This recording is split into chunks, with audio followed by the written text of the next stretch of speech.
BBC Urdu کے programme سیربین میں خوش آمدید. ہمارے لندن اسٹوڈیو سے میں ہوں شفیع نقی جامعی. فرانس کے وزیر اعظم نے خبردار کیا ہے کہ تارکین وطن کا بحران یورپی معاشروں کو درہم برہم کر دے گا. ادھر آج بھی پناہ گزینوں سے بھری 2 کشتیاں ڈوبی اور درجنوں افراد یخ بستہ سمندر میں کھو گئے. پاکستان میں لاکھوں نوجوان تعلیم مکمل کرنے کے بعد ورک فورس کے بجائے بے روزگار فورس میں جا رہے ہیں.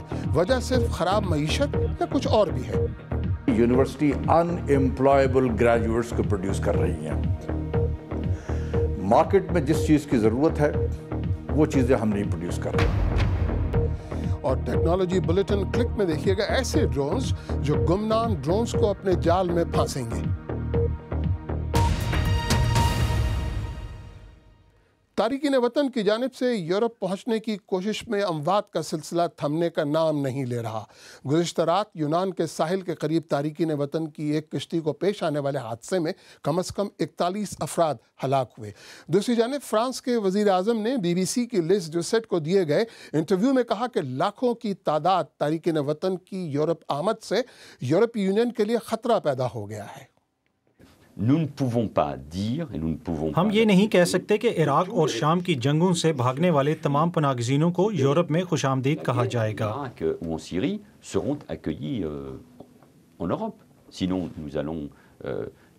کیا آپ سرحدیں بند کر دیں گے؟ نہیں، بصورت دیگر ہمارے معاشرے عدم استحکام کا شکار ہو جائیں گے. یہ ایک طویل بحران ہے جو یورپین یونین کے لیے بھی خطرہ بن گیا ہے. اس کا حل ڈھونڈنے کے لیے ضروری ہے کہ شام اور عراق میں داعش کو شکست دی جائے. شام کے مسئلے کا سیاسی عمل سے ہی حل نکل سکتا ہے جس میں یقیناً وقت لگے گا. 2000 پناہ گزین ہر روز آ رہے ہیں.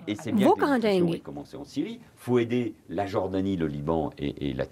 یہ خوش آئند ہے کہ شام کے مسئلے پر بات چیت کا آغاز ہو گیا ہے. ہمیں اردن، لبنان اور ترکی کی مدد کرنی ہوگی تاکہ پناہ گزینوں کی ان ہمسایہ ممالک میں رجسٹریشن ہو سکے. اس سے معلوم ہو سکے گا کہ کون حقیقی پناہ گزین ہے اور انہیں پناہ دی جا سکے گی. آخر میں یورپین یونین کے بیرونی سرحدوں پر بارڈر کنٹرول متعارف کرانے کی ضرورت ہے.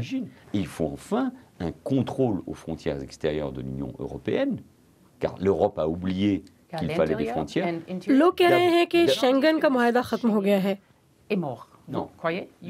ہاں، شینگن ختم ہو سکتا ہے. کیا آپ یہ کہہ رہے ہیں کہ شینگن ممالک کے درمیان پاسپورٹ کے بغیر سفر کرنے کے معاہدے کی موت ہو گئی ہے؟ نہیں، شینگن نہیں، یورپین یونین کی موت ہو سکتی ہے اگر یورپ اپنی سرحدوں کی حفاظت کرنے میں ناکام رہا.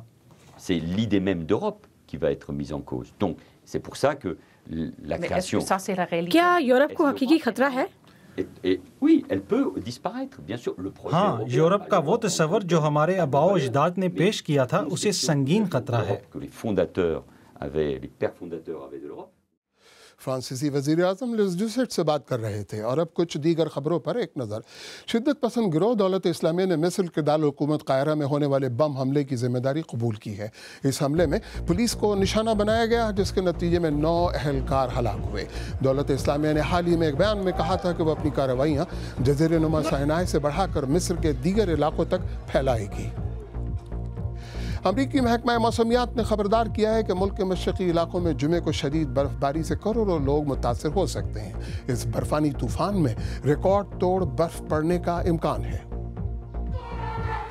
نیوزی لینڈ کے شہر آکلینڈ میں ایک شادی کے دوران ماوری ڈانس ہاکا کی ایک پرفارمنس دیکھ کر دلہن آبدیدہ ہو گئی. یہ ویڈیو گزشتہ ہفتے آکلینڈ میں بینجامن آرمسٹرانگ اور آلیہ آرمسٹرانگ کی شادی کے موقع پر بنائی گئی. جنوبی کوریا کے اس کلاس روم میں غیر معمولی طالب علموں کی ایک انوکھی کلاس لگی. بندروں کے سال کے آغاز سے پہلے کچھ تربیت یافتہ بندروں نے اپنے کرتبوں کا مظاہرہ بھی کیا.